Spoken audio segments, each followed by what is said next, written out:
Hello neighbors and friends, so today's vlog we're gonna cook chicken apretada.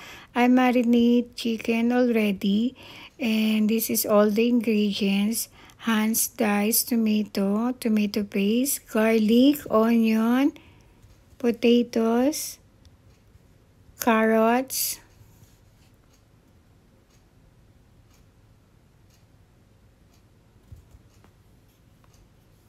olive oil.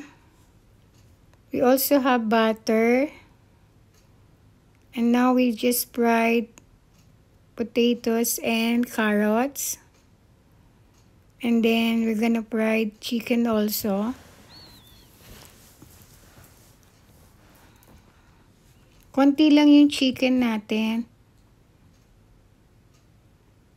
Set aside potatoes and carrots.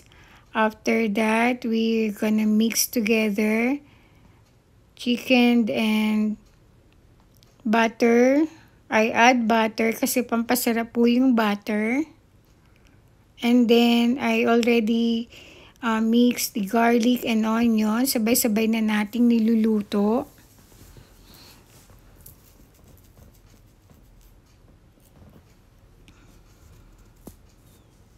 After that, I add the soy sauce na natira sa marinade na chicken. And then, yung tomato dice in can. Pwede yung tomato sauce. And then, after that, I add tomato paste.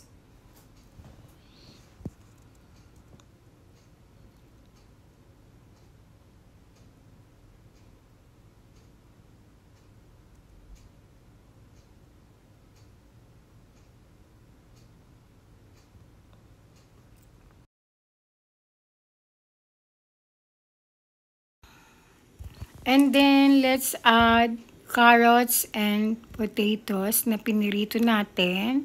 Pag sumasamahin na natin silang lahat at lutuin ng sabay-sabay.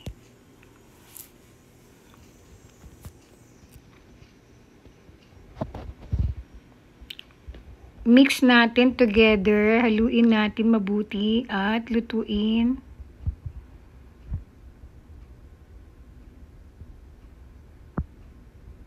And then, I have mushroom in can. We're gonna add fish sauce.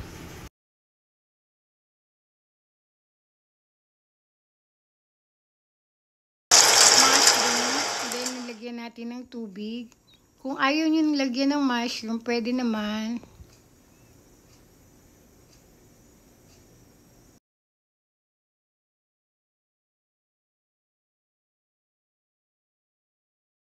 Kung kulang pa. And then, I add brown sugar.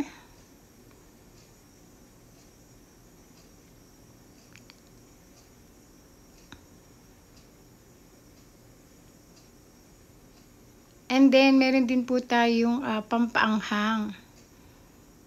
Ayan yung chili sauce. Dinagdagan ko siya ng garlic powder, pampalasa, para masarap. Ayan.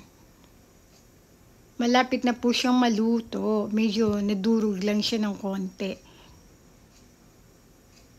Kasi yung mga chicken na nilagay ko dyan ay mga laman. Konti lang yung buto. Okay, God bless you. Bye-bye.